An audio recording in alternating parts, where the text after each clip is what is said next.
বিসমিল্লাহির রহমানির রহিম। প্রিয় শায়েখ, আসসালামু আলাইকুম। আমি আপনার একজন ভক্ত, নিয়মিত আপনার আলোচনা শুনি ও আমল করার চেষ্টা করি। আমি একটি ওয়াজের মাধ্যমে আপনার প্রসিদ্ধ 500 টাকার দোয়াটির ব্যাপারে জানতে পেরেছি। আমি এই চিরকুটের সহিত নগদ 500 টাকা প্রদান করিলাম, বিনিময়ে আপনি আমার জন্য দোয়া করবেন। মহান আল্লাহ যেন আমাকে একাধিক বিবাহ করার তৌফিক দান করেন। এ শয়তান কি আমার বিপদে ফেলার জন্য এই লাইন করেছে? হ্যাঁ, মানে এটা দিয়ে দেখেন কম্পিউটারে টাইপ করে এনেছে। তার মানে এই ইউটিউবাররা যেন দেয় যে হুজুর হুজুর 500 টাকা দান করে একাধিক বিবাহের নিয়ত নিয়ে। দেখেন কি কায়দা করে লিখেছে যে আমি একটি ওয়াজের মাধ্যমে আপনার প্রসিদ্ধ 500 টাকার দোয়াটির ব্যাপারে জানতে পেরেছি। সেটা কি যে আমি এই চিরকুটের সহিত নগদ 500 টাকা প্রদান করিলাম, বিনিময়ে আপনি আমার জন্য দোয়া করবেন মহান আল্লাহ যেন আমাকে একাধিক বিবাহ করার তৌফিক দান করেন। তার মানে এটা হুজুরের বিপদে ফেলানোর দোয়া, ঠিক না বেটে? আপনি ঘুমিতে উঠার আগেও আপনার মাথার কাছে যেই চেতনা পাইছেন আজান দিয়ে শয়তান বলছে এখনো মেলা রাত, ও আপনার মাথার কাছে আগে মা বাবা উঠতে পারেনি, কথা কয় না। চিন্তা করা যায় ওই শয়তান আপনি মনে করছেন এখানে নেই, ও তো কাঠি খালি চুল করছে পিছন নিচে বসে বসে খালি বলছে ও তার কতক্ষণ, আরে এত কথা শুনবে কিটা? আপনি এখানে কথা শোনার দরকার নেই, বসে থাকলেই সোয়া, বলেন সুবহানাল্লাহ। বসে থাকলে কি মসজিদে, আমাদের মসজিদে জাতি খুব কষ্ট লাগে। আরে বাবা ঘড়ি ধরে একদম জামাতের টাইম আর 1 মিনিট বাকি, অমনি দোকানতে উঠেতে দেবে দৌড়, উজু করবে তা কাইনেও ভেসবে না, মুখের এদিক টেদিক তো ভেসবেই না কোন রকম, আর পা যদি ফাটা হয় তার মধ্যে তো পানি ঢোকেও না, উজু হয় না, দৌড় দেবে, জুতো খুলবে তো একটা হিন্দুস্তান একটা পাকিস্তান, ঠিক না বে ঠিক? এই জুতো খুলে থুয়ে ইমাম সাহেব সিজদায় চলে গেছে, ও আবার নিজে নিজে রুকু করি নাই যে তুমি আমার আগে উঠে যাবা, কথা কয় না। নামাজ হবে, নিজে রুকু করলেন মানে নামাজ বরবাদ হয়ে গেল। আপনি যে অবস্থায় নামাজ পাবেন, অনেকে আবার আছে সিজদায় চলে গেলি উনি দায় দায় দাঁড়িয়ে চুলকে যে হুজুর উঠুক তারপরে ধরো। নামাজের বিধান হলো জামাতে যে অবস্থায় পাবেন সেই অবস্থায় যেয়ে দেখবেন সিজদায় পড়ে যাবেন সিজদায়, এইটাই হলো নামাজের তরিকা। আমরা জানি না, অনেক কিছু জানি না, খালি বেশি বুঝি বেশি বকি। আমাদের কিছু জানার প্রবলেম আছে। এই যে এখন নতুন করে স্কুটি চালাচ্ছে দেখেছেন না মহিলারা, মা বোনেরা স্কুটি মোটর চালাচ্ছে দেখেছেন কিনা? আমাদের গা জ্বলে না, কথা কয় না, জ্বলে তো, হ্যাঁ স্কুটি চালাচ্ছে, স্কুটি চালাচ্ছে ওই দেখে গা জ্বলে। অথচ যখন আমার বউ শ্যামনগর যাবে গাড়ি খুঁজে পাচ্ছে না, ইজি বাইকই একটাই সিট আছে ইমাম সাহেবের পাশে, বসে যখন ঘষাঘষি করে তখন আর গা জ্বলে, ঠিক না বে ঠিক? অথচ স্কুটিতে চড়ে চলে যাচ্ছে গিয়ার দিয়ে, কোনো জায়গায় কোনো টাচ নেই, কোনো দেখা নেই কারোর সাথে। অন্তত এখান থেকে যদি শ্যামনগর জাতি হয় তাও রাস্তায় দাঁড়াই পড়িয়ে 3-4টে ইজি বাইকের হাত মারি বলতে হবে ভাই একটু দাঁড়াও, হাত উঁচু করলি অনেক সময় অনেক কিছু দেখা যেতে পারে না, কথা কয় না। তো স্কুটি কিনলি তো আপনি নিয়ে সবই ঢাকা ঢুকা আছে যে চলে গেলেন, ভালো না খারাপ? কয় খারাপ, আবার আর এক শয়তান ও মানে ও না, ও সাইজে ইজি বাইকই বসু শয়তান। এই জন্য আমাদের কিছু বোঝা, আমাদের এই যে আমরা উল্টো পাল্টা বুঝি, এই উল্টো পাল্টা বোঝা যাবে না, সঠিকটা বুঝতে হবে, আকল দিয়ে চিন্তা করতে হবে। কি দিয়ে? আকল দিয়ে চিন্তা করবেন, দেখবেন যে দুনিয়াটা খুবই সুন্দর। আমরা ফতোয়া দিতে দিতে এমন, আগে দোয়া কালাম হয়তো মানুষ মরে গেলে একটু দোয়া করতো, হ্যাঁ বেদাত, এইটা বেদাত ওইটা বেদাত, তার দাঁত কোনটা, কথা কয় না।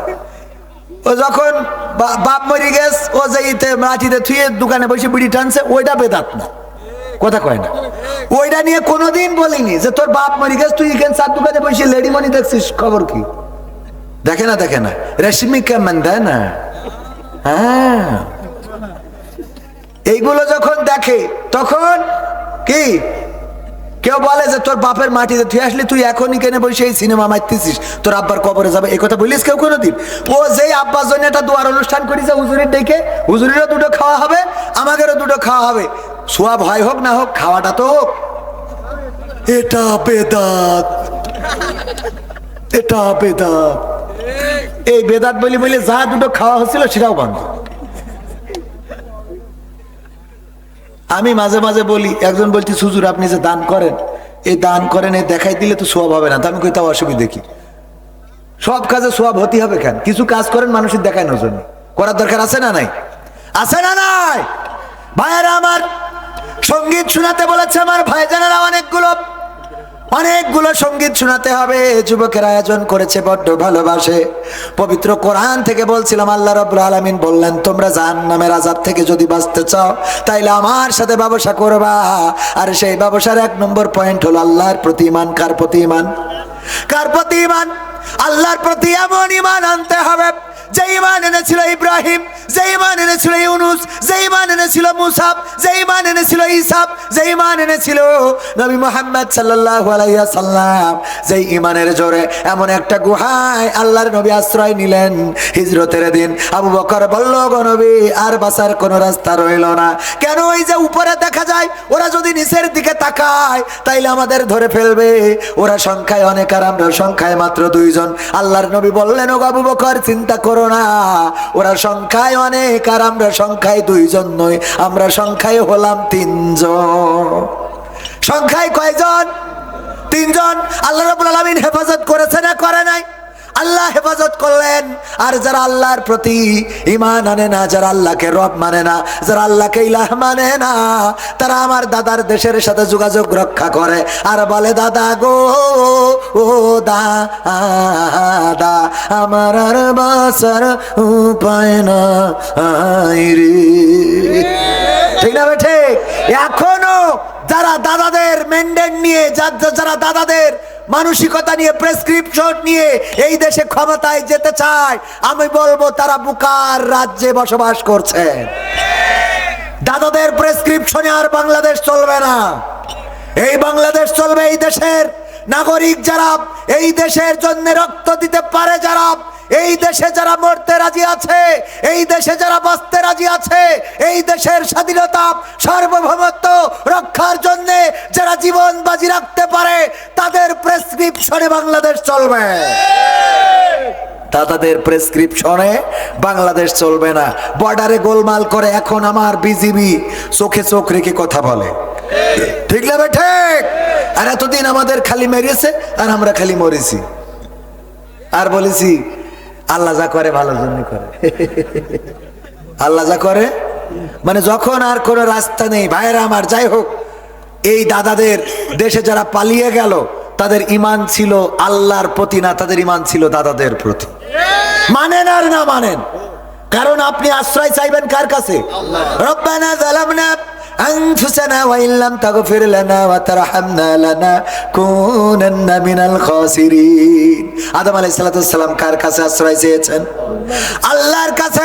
মুসা আলাইহিস সালাম, ঈসা আলাইহিস সালাম কার কাছে? ঈসাকে যখন ঘিরে ফেলল, বাড়ির মধ্যে ঢুকে গেল, ঘরের মধ্যে ঢুকে গেল, আল্লাহর কাছে আশ্রয় চাইলেন, আল্লাহ তুলে নিলেন। আর যেই ব্যক্তিটা ওর মধ্যে ঢুকলো, আল্লাহ তার চেহারাটা ঈসার চেহারা বানাই দিলেন। বলেন সুবহানাল্লাহ। আল্লাহ পারে না, পারে না। আল্লাহ যাকে চান তাকে সম্মানিত করেন। ওয়া তুইজ্জু মান তাশাউ ওয়া তুযিল্লু মান তাশা। আল্লাহ যাকে চান তাকে ইজ্জত দান করেন আর যাকে চান তাকে বেইজ্জতি করেন। আল্লাহ রাব্বুল আলামিন কি করলেন? মুহতারাম কিডা ডক্টর মিজানুর রহমান আজহারি বাংলাদেশে ফিরে এসেছেন। আর এই দেশ থেকে ওরা দাদার দেশে গেছে। মিজানুর রহমান আজহারি যেখানেই যায় লাখো লোকের সমাগম আছে না নাই? আমির হামজাকে জেলখানায় দিল। এই আমির হামজা যদি এখানে আসে লোক কম হবে না বেশি হবে? সম্মান দিয়েছেন কি? মামুনুল হককে রিমান্ডে নিয়ে নির্যাতন করা হলো, সোজা মানুষকে কুজা করে দেয়া হলো। এই মামুনুল হককে আল্লাহ আবার সম্মানের জায়গায় এনে দিলেন।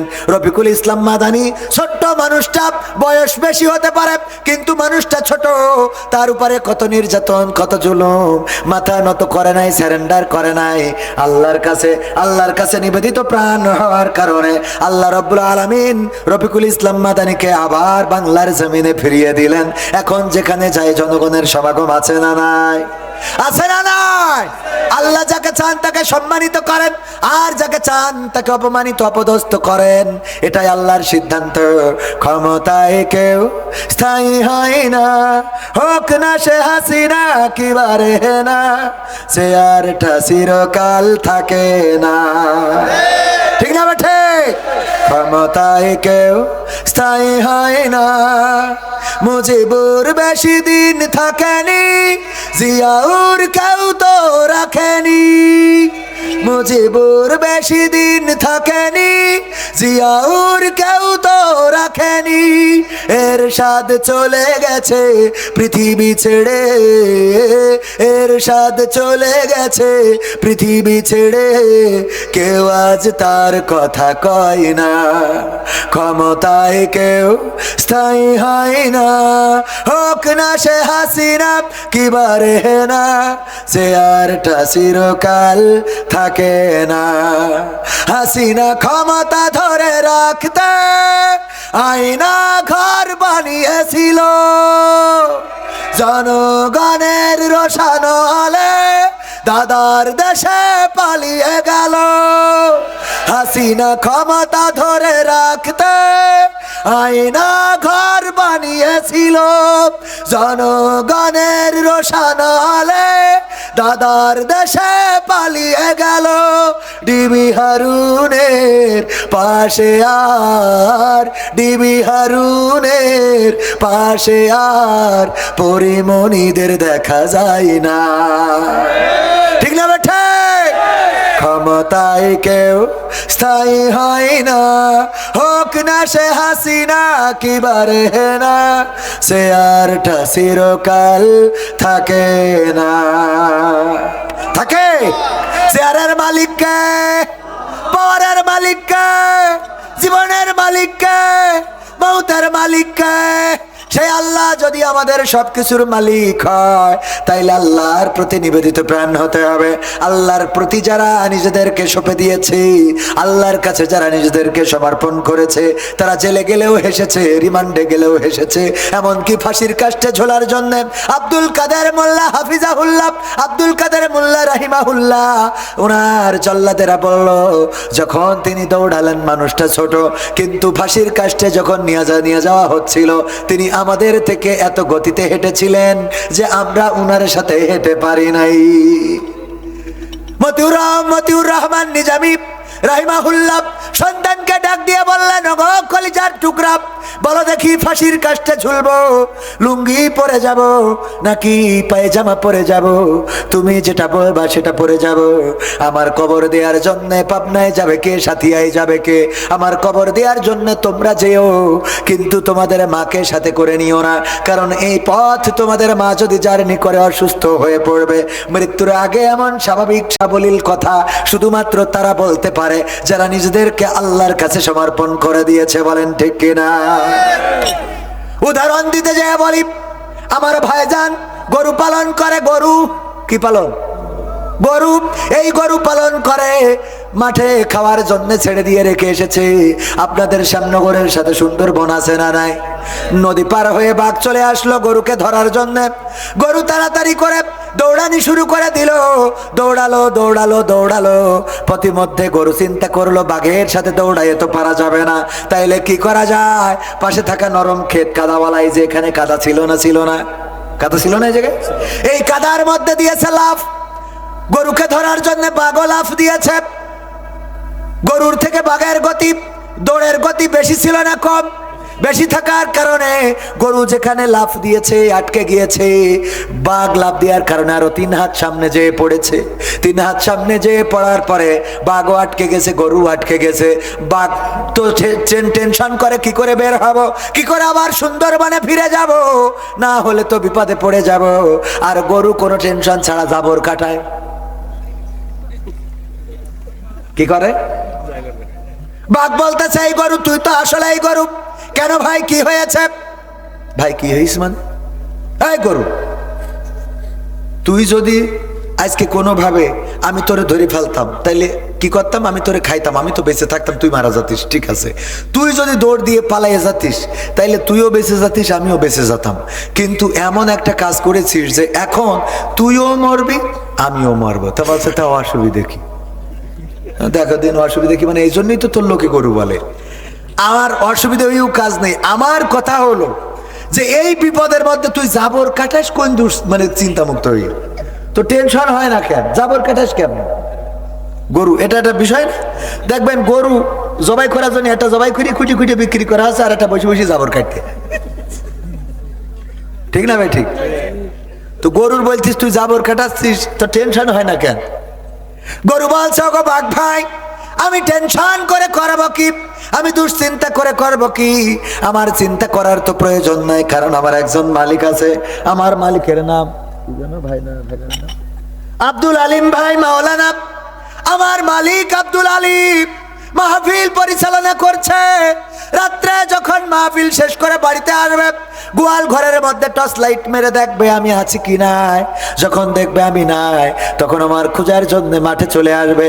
মাঠে এসে লাইট দিয়ে আমারে খুঁজতে থাকবে। খুঁজতে খুঁজতে যখন এই কাদার মধ্যে আমারেও পাবে, তোমারেও পাবে। আমার মালিক আব্দুল আলিম সাহেব আমারে উদ্ধার করে নিয়ে যাবে, আর তোমার এইখানে পিটাইয়া এই কাদার মধ্যে কবর দিয়ে তারপরে যাবে। এখন বলো গো আমার বাঘ ভাই, আমি জাবর কাটাবো নাকি তুমি কাটাবা? কারণ আমার কি আছে? মালিক আছে। কি আছে?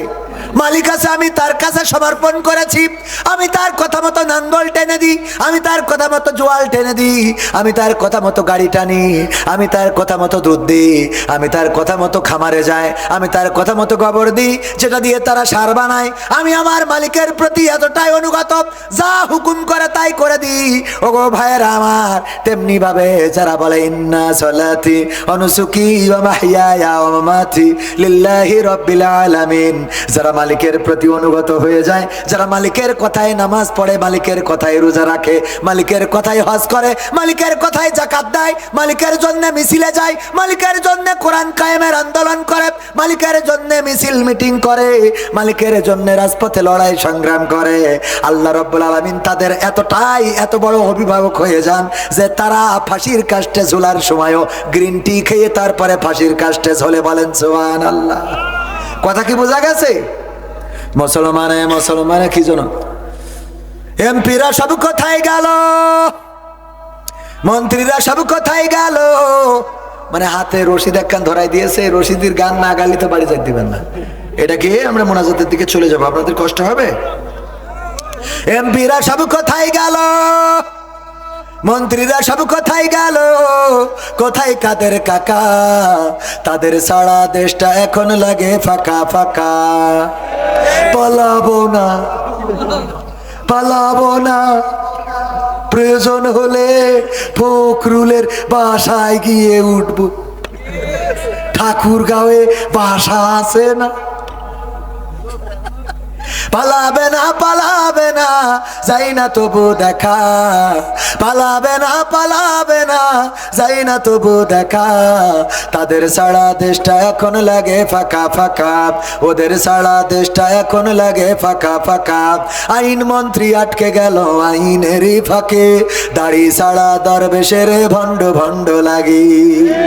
আইন মন্ত্রী আটকে গেল আইনেরই ফাঁকে, দাড়ি সারা দরবেশের ভণ্ড ভণ্ড লাগে।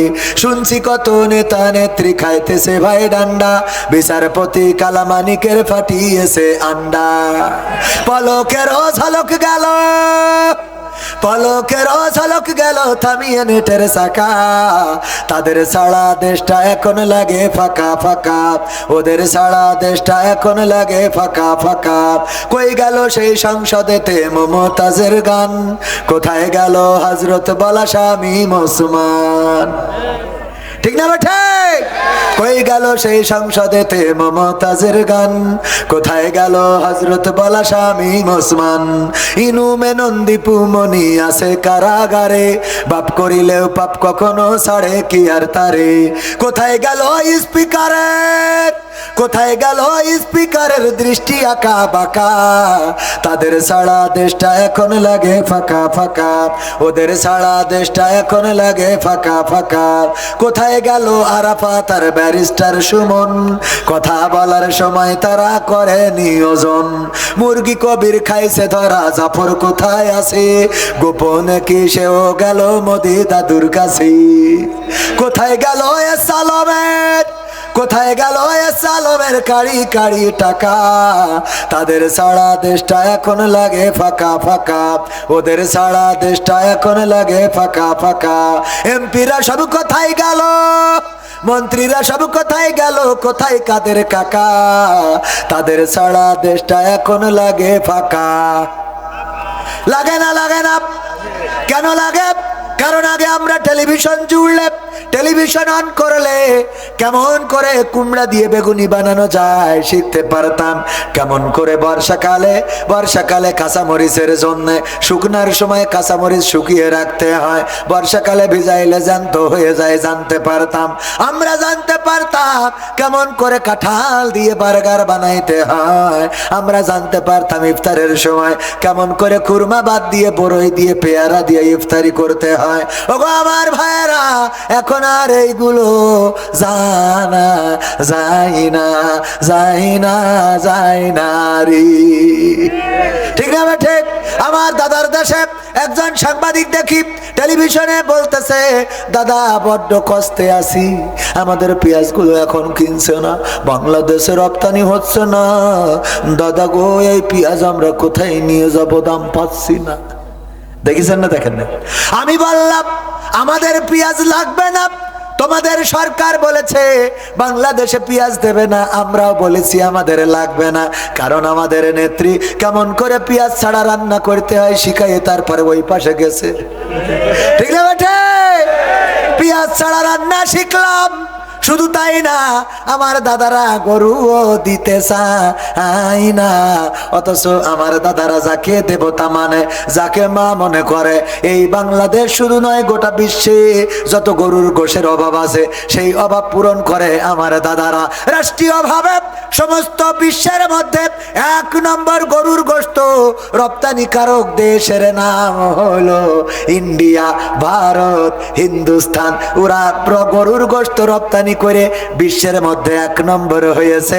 সব জায়গায় গরুর গোশত, বাইরে যেয়ে মালয়েশিয়ায় যে গরুর গোশত কিনলাম দেখলাম মেড ইন ইন্ডিয়া, কাতারে যেয়ে কিনলাম মেড ইন ইন্ডিয়া, সৌদি আরবে মেড ইন ইন্ডিয়া, তারপরে গেলাম নেপালে মেড ইন ইন্ডিয়া, গেলাম মালদ্বীপে মেড ইন ইন্ডিয়া। যেই দেশে যায় গরুর গোশত যা ফ্রিজ করা, ডিপ ফ্রিজ করা, সবগুলোই মেড ইন ইন্ডিয়া লেখা থাকে। আর আমার মুসলমান ভাইয়েরা গরু জবাই করলে ওরা পিটাইয়ে মানুষ মেরে ফেলে, তাহলে তোরা রপ্তানি করিস এইটা কোন কায়দায় আমার বুঝা? ঠিক না বে ঠিক? তারপরেও বলি, তোমরা যদি আমাদের গরুর গোশত না দাও, তোমরা যদি আমাদের গরু রপ্তানি এই দেশে না করো, কোনো অসুবিধা নাই, কারণ কাঁঠাল দিয়ে আমরা গোশতের অভাব পূরণ করি। ঠিক না বে ঠিক? শুধু তাই নয়, আরো কত বিনোদন পেতাম। আমার আব্দুল আলিম ভাই অনেক কষ্ট করে ভাবির জন্য ভালোবেসে একটা ফোন কিনে দিয়েছে।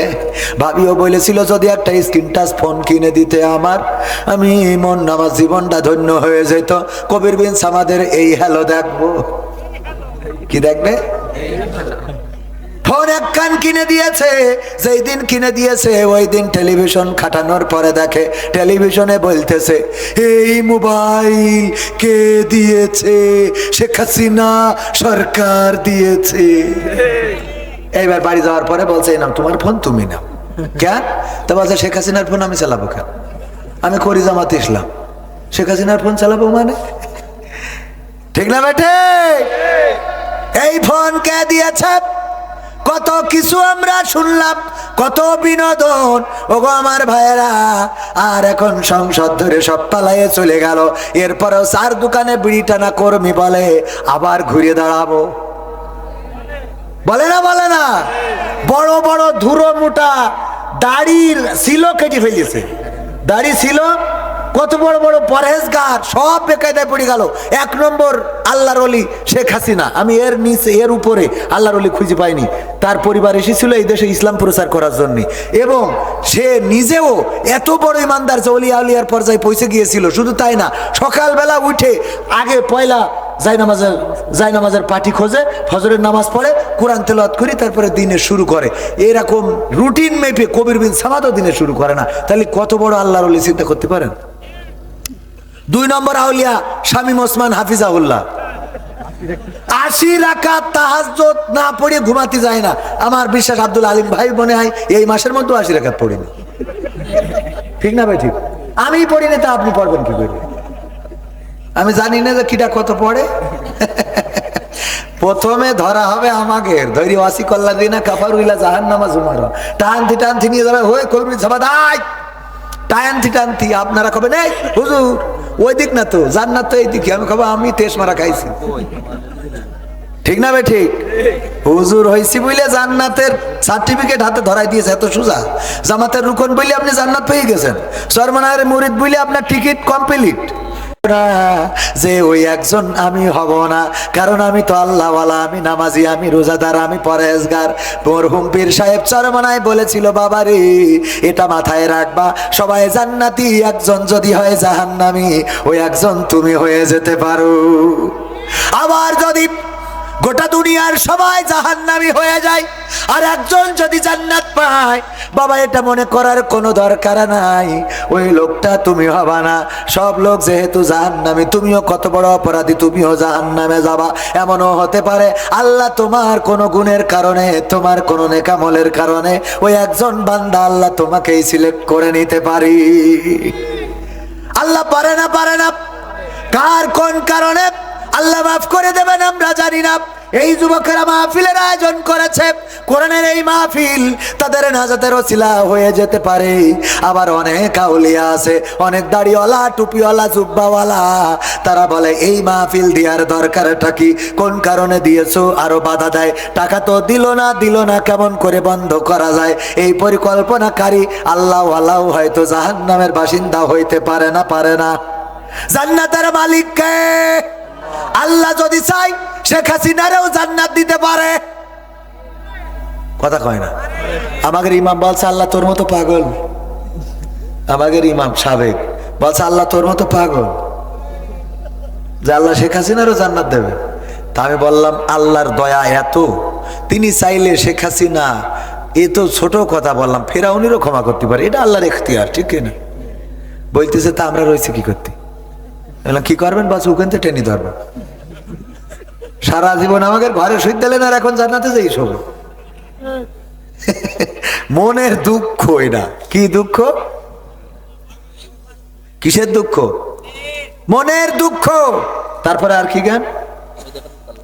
তাল গাছ মাহফিলের জন্য না, ওটা হলো কনসার্টের জন্য। তুমি যার লাগে এমবি ভরো, তার তো বাটন ফোন। তুমি যার লাগে এমবি ভরো, তার তো বাটন ফোন। তুমি যার লাগে এমবি ভরো, তার তো বাটন ফোন। ওরে কেমন করে বুঝবে রে সে, কেমন করে বুঝবে রে সে, ডিজিটাল তোর মন। তুমি যার লাগিয়া, তুমি যার লাগিয়া এমবি ভরো, তার তো বাটন ফোন। মেসেজ দিলে সিন করে না, দেয় না তো রিপ্লাই। ভিডিও কলে বলবা কথা, ক্যামেরা তার নাই রে, ক্যামেরা তার নাই। মেসেজ দিলে সিন করে না, দেয় না তো রিপ্লাই। ভিডিও কলে বলবা কথা, ক্যামেরা তার নাই রে, ক্যামেরা তার নাই।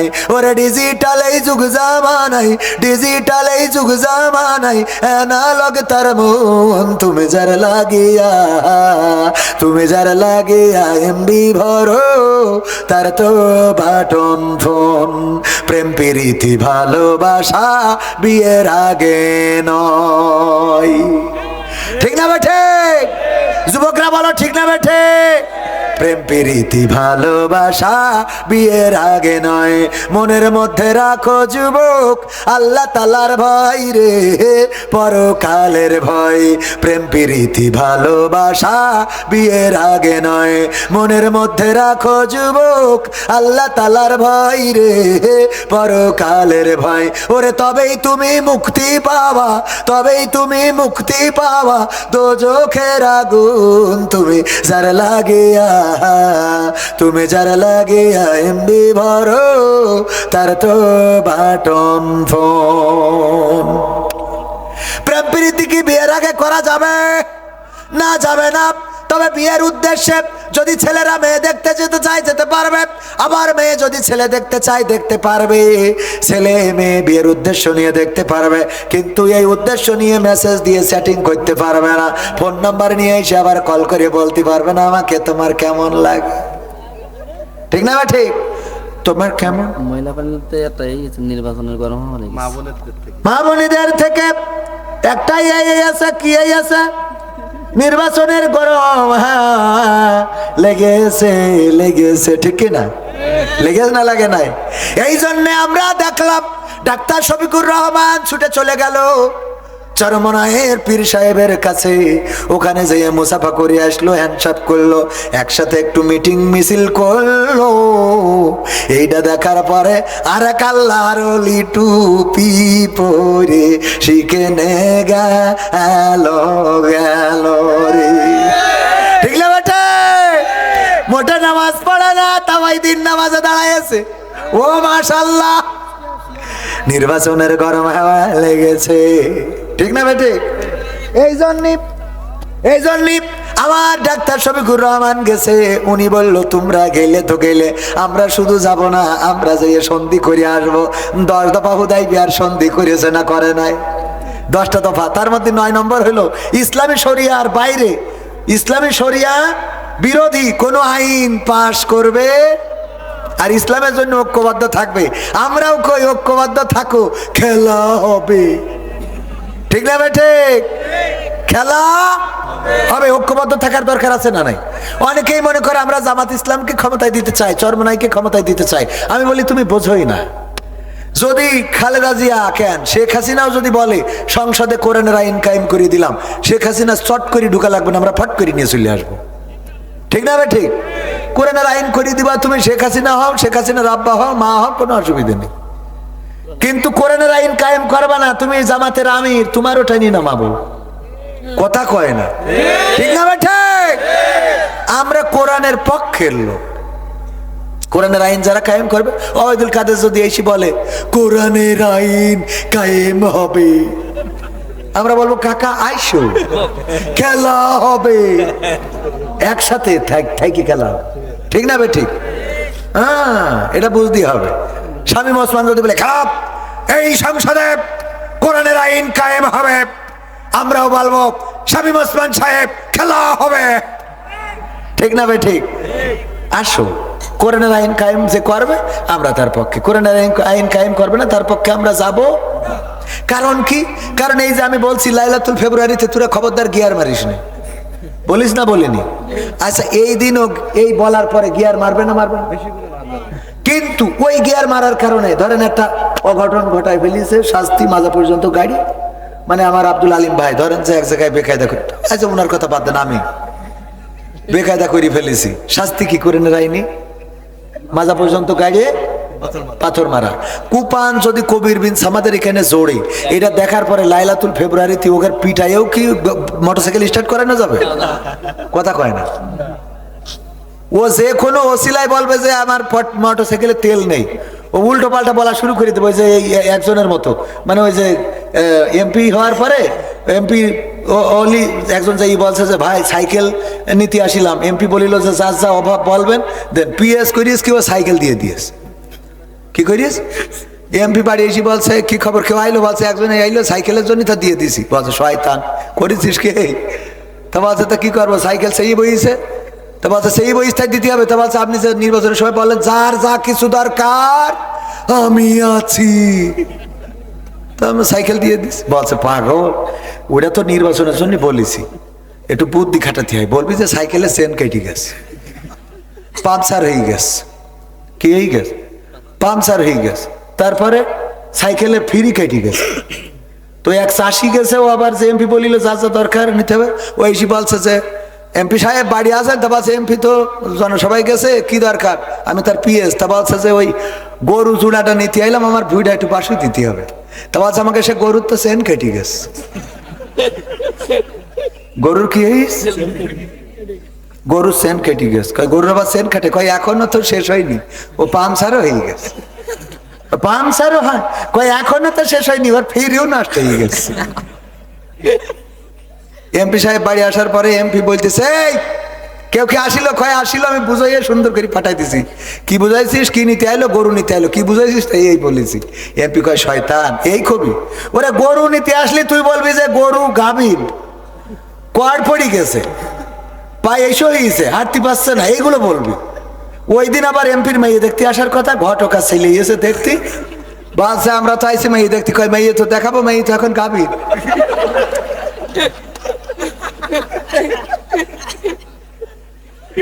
সহ্য না করে পারা যায়? কয়ে কি বলছিস, কয়ে এখনো তো শেষ হয়নি, ও তো কড়া পড়িয়ে গেছে।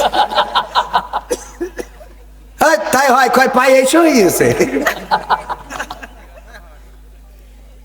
আল্লাহ, মানে এক জায়গায় তার এক জায়গায় কি করে লাগাই বসে থাকে, উঠো পাটা করে বসে থাকে। এই জন্যই ওই যদি এই কথা কেন বললাম যে যদি একটা সঙ্গে সার করা হয়, এই যুবকের স্বপ্নের দোষ বন্ধ হয়ে যাবে, স্বপ্নও দেখবে না, স্বপ্নে আসলেও ঠাইলে উঠবে, কবে এই তুই মাপ চাই, খবরদার বিলকিস তুই স্বপ্নেও আসিস নি, কথা কয় না, ঠিক না ভাই? ঠিক। মোটরসাইকেল যদি বলে গদখালি জাতি হবে, ও কত রকম অশিলা দেখাবে। ও বলবে যে আমার মোটরসাইকেলের অকটেন ফুরে গেছে, পেট্রোল ফুরে গেছে, ববিলি কাজ হচ্ছে না, স্টার্ট নিচ্ছে না, আমার মোটরসাইকেল গাবে, মানে হুতো সে বলি ফেলবে ওই যে ওর মতো, বোঝেননি? বলবে মোটরসাইকেল এখন গাবিন পায়ে এসে হয়েছে। কারণ কি? কারণ ওই শাস্তি, চোর চুরি করলে হাতের কবজি কেটে দাও, এটা কায়েম হওয়ার পরে কবির বিন সামাদ যদি চুরি করতো একবার, হাতের কবজি যদি কাটা থাকতো, বলেন আর অস্করি খাতি তো বুঝাতে বাইরা কেউ চুরি করবা না, বাবা হাতের কবজি থাকবে না। আপনারা বলতেন হুজুর আপনার হাতের কবজি কই? আমি বলতাম আখের মেশিনই ঢুকে গেছিল, হাতও রস হয়ে গুড় হয়ে পাটালি হয়ে গেছে। আপনারা বলতেন হুজুর যাই বলেন তাই বলেন, আপনি কিন্তু যশোরের সোস ছিলেন, ঠিক না বেঠে? ওয়াজ করে খাওয়া যায় তো। কোরআনের আইন কত সুন্দর, একটা কায়েম করবেন পৃথিবী ঠান্ডা, কথা কয়। সারা জীবন নামাজের দাওয়াত দিলাম, আমি ওয়াজ করি, দেশ ঠিক করে বেড়াই, আমার গ্রামের মসজিদেই কাতার পড়ে না, এখন অনেক লোক নামাজ পড়ে আলহামদুলিল্লাহ, কিন্তু সব লোক পড়ে না। আমার গ্রামে তো ঠিক হয় না, বউই ঠিক হয় না, তা গ্রাম ঠিক হয়েছে। ঠিক বললাম না ভুল বললাম? কত আলেম ওলামার সন্তান মদ গাঁজা ফেন্সি খেয়ে পড়ে আছে। মাদ্রাসায় টনের গরম হাওয়া লেগেছে, কাউকে এখন ধরবে হাতে, কাউকে ধরবে পাই, বুড়ো চাচার বলবে ডেকে তুমি আমার ভাই।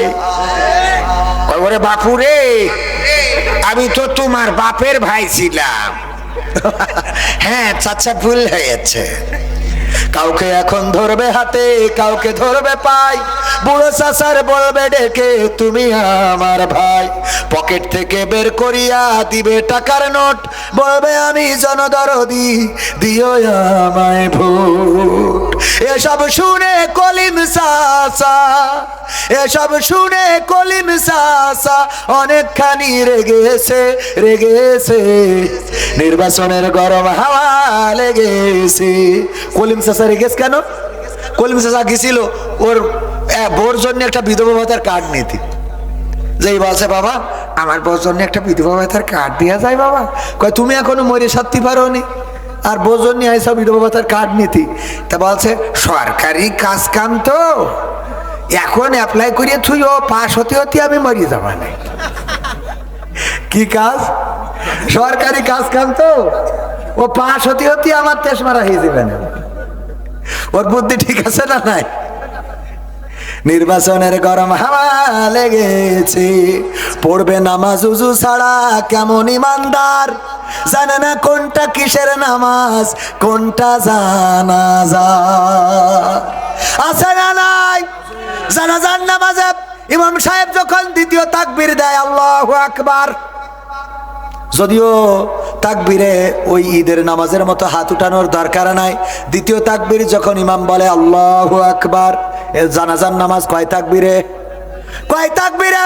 4 তাকবীরে। প্রথম তাকবীর দেওয়ার পরে আপনি সূরা ফাতিহা পড়তে পারেন অথবা সানা পড়তে পারেন, যেটা মনে চায় পড়েন, বিতর্ক করেন না। 2 নম্বর তাকবীর দেওয়ার পরে দুরূদ ইব্রাহিম পড়বেন।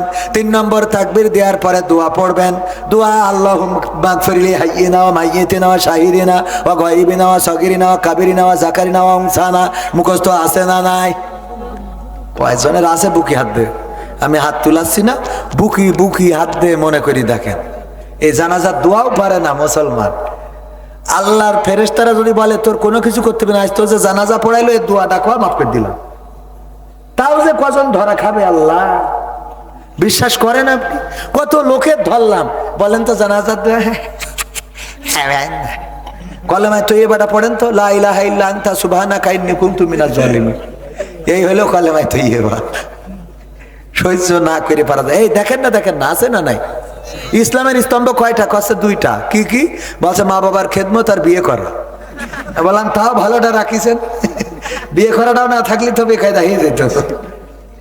তো জানাজার নামাজ দ্বিতীয় তাকবীর যে ইমাম দেয়, উনি রুকুতে যাই দেখে আমি একা একা আছে না নাই? পড়বে নামাজ উজু ছাড়া কেমন ইমানদার, জানে না কোনটা কিসের নামাজ কোনটা জানাজার। দিবে সালাম পথে ঘাটে দেখলে কোন লোক, মুসলিম কিংবা হিন্দু বৌদ্ধ খ্রিস্টান হয় হোক। বসন্তারি কোকিল ওরা, বসন্তারি কোকিল ওরা, এমন সাজে সেজেছে সেজেছে, নির্বাচনের গরম হাওয়া লেগেছে। করবে নেতা জনসভা, বলবে কত কথা, পাশ করিয়া মুছে দেবে গরিব দুঃখের ব্যথা। গরিব ভাঙা রাস্তা করে দেবে পিচেরও ঢালাই। শ্যামনগরতে সাতক্ষীরায় যাওয়ার কায়দা আছে? আছে? আমি তো ভয় তো অমনে আসিনি, আশাশনি দিয়ে আসলাম। আশাশনির মধ্যে দিয়ে অমনে দিয়ে ওই আমলিকির রাস্তাতে অমনে চলে আসলাম। এই রাস্তা তো সে বেকায়দা অবস্থা। মানে আমাদের সাতক্ষীরাতে বললো খবরদার ভাই, আপনি জাহান্নামের রাস্তায় যান কিন্তু শ্যামনগরের রাস্তায় যেন না। সহ্য না করে পারা যায়? জাহান্নামের রাস্তায় যান, তাও শ্যামনগরে আমরা না পেরে ঘুরে তারপরে আসলাম। করবে নেতা জনসভা, বলবে কত কথা, পাশ করিয়া মুছে দেবে গরিব দুঃখের ব্যথা। ভাঙা রাস্তা করে দেবে পিচেরও ঢালাই, ঘরে ঘরে বিদ্যুৎ দেবে লোডশেডিংও নাই। করতে এদের প্রতিহত, করতে এদের প্রতিহত, জনগণও জেগেছে জেগেছে, নির্বাচনের গরম হাওয়া লেগেছে লেগেছে, নির্বাচনের গরম হাওয়া লেগেছে। ঠিক না ভাই? ঠিক। এই জন্য এখন যারা ইতিপূর্বে টুপি পরে নাই, যারা বলে কোরআনের সাথে রাজনীতির সম্পর্ক নাই, আমরা তাদেরকে বলতে চাই, কোরআনের সাথে যদি রাজনীতির সম্পর্ক না থাকে তাইলে তোমরা টুপি মাথায় দিয়ে আবার দরবারে চরমনায় যাও কিসের জন্য? ঠিক না ভাই? ঠিক। সুবিধাবাদ জিন্দাবাদ, যেখানে টুপির দরকার টুপি লাগাও। আবার আমাদের বলো কোরআনে রাজনীতি নেই। এক হারুন বিদায় হয়েছে আর এক হারুন আঙ্কেল হয়েছে। দেখেছেন না? দেখেন নাই? যা মনে চাই তাই বলতেছে। আর এক পাপিয়া, পাপ করি করি যখন ভরি ফেলে তখন সে হয় পাপিয়া। ঠিক না বেঠিক? আরে বাবা, লিগ স্যার আজকে আজারি ভাই নিয়ে মন্তব্য করে। আমি বলি ওগো পাপিয়া, তুমি বিএনপির কোন জায়গার নেতা এটা দেখার বিষয় নয়, তুমি আমার ডক্টর মিজানুর রহমান আজহারির কাপুড়ির নিচের পশমের সমতুল্য। পাকামো করার জায়গা খুঁজিব। তোমাদের তোমরা এক জায়গায় গিয়ে লেকচার দাও, দিন কয়জন আসে? তোকে তো যা কাপড় চোপড় খুলে দিলেও দেখবে না। বিরিয়ানির প্যাকেট, তারপরে নায়িকা এ থা 7-17 আইনি তোমাকে নিয়ে আসা লাগে। তোমরা আজহারি নিয়ে মন্তব্য করো। আজহারি নিয়ে মন্তব্য যারা করবে, কাপড় খুলে নিয়ে হবে, বাংলাদেশে থাকা যাবে না। ওরা দাদাদের দালাল, ওরা ভারতের দালাল, ওরা দাদাদের দোসর। বলেন ঠিক কিনা? ওরা দাদাদের পক্ষে কথা বলে। যখন কেউ কথা বলার নাই তখন ওরা বলে। অনেকেই সরমনার পীর সাহেব বলেছে আওয়ামী লীগকে অন্তত 3 টার্ম নির্বাচনে আসতে দেওয়া যাবে না। কিসের 3 টার্ম? যারা নির্বাচনে ভোট নিয়ে ক্ষমতায় যায় নাই ওদের নির্বাচনে আসার কোনো অধিকারই নেই। ঠিক না ভাই? ঠিক। আমাদের শ্যামনগরের এক চাচা অনেক কষ্ট করে ভোটের বাটে গেছে, যেয়ে বলতেছে বাবা আমার নাম্বারটা কত একটু দেখে দাও তো। তো বলছে চাচা আপনার ভোট তো দেওয়া হয়ে গেছে। কখন হয়েছে বাবা? আমি তো আসলাম। তো বলছে যে আপনি রওনা দিছেন কখন? আমি তো ফজর পড়ে তারপরে এসেছি। তা বলছে আমরা তো তাহাজ্জুদ পড়ে কাম সারিয়ে ফেলেছি। আমরা কি করেছি? তাহাজ্জুদ পড়ি তো কাম সারা শেষ। তালি বাপু ভোট দিয়া হয়ে গেছে। গেছে চাচা, আপনি বাড়ি চলে যান। যেই চাচা চলে যাচ্ছে আবার ওই লিডার ডাকতে বলে চাচা শোনেন, চাষির জন্য আবার পাঠায়েন না, তোমার চাষিও ভোট দিয়ে গেছে। মনে করছে চাষা মুরব্বী মানুষ, মনে হয় কম নাকি প্রশ্ন করি। বলছে হ্যাঁ হ্যাঁ হয়ে গেছে, চাষিরটাও হয়ে গেছে, ওই জন্য আর আসে না। আরে কত বড় নেম খারাপ, কত বড় জাহেলের সাথে সংসার করেছি গো। আল্লাহ তুমি পরকালে ওর সাথে আমাকে জান্নাতেও দিও না। তা বলছে চাচা চাচির পরে এত রাগ কেন? রাগ কেন করবো না বাপু, আজ 12 বছর হলো মরে কবরে শুয়েছে, তুই এসে যখন ভোটটা দিয়ে গেছিস তাহলে আমার একটু খবর নিয়ে যাবি নে, আমি বুড়োটা কেমন করে থাকি। ভোটটা দিয়ে গেল হাসিনার জন্যে, আমার জন্যে দেখা করে গেল না। ঠিক না বেঠে? আমি তো নাট্যকার মানুষ, এজন্য একটু নাটকের মতো করে মাঝে মাঝে বুঝাইতে পারি। খারাপ লাগে, কষ্ট হয়। শেষ গান। আমার বাংলাদেশের প্রবাসীদের গল্প বলি শোনো। বিসমিল্লাহির রহমানির রহিম। প্রিয় শায়েখ, আসসালামু আলাইকুম। আমি আপনার একজন ভক্ত, নিয়মিত আপনার আলোচনা শুনি ও আমল করার চেষ্টা করি। আমি একটি ওয়াজের মাধ্যমে আপনার প্রসিদ্ধ 500 টাকার দোয়াটির ব্যাপারে জানতে পেরেছি। আমি এই চিরকুটের সহিত নগদ 500 টাকা প্রদান করিলাম, বিনিময়ে আপনি আমার জন্য দোয়া করবেন।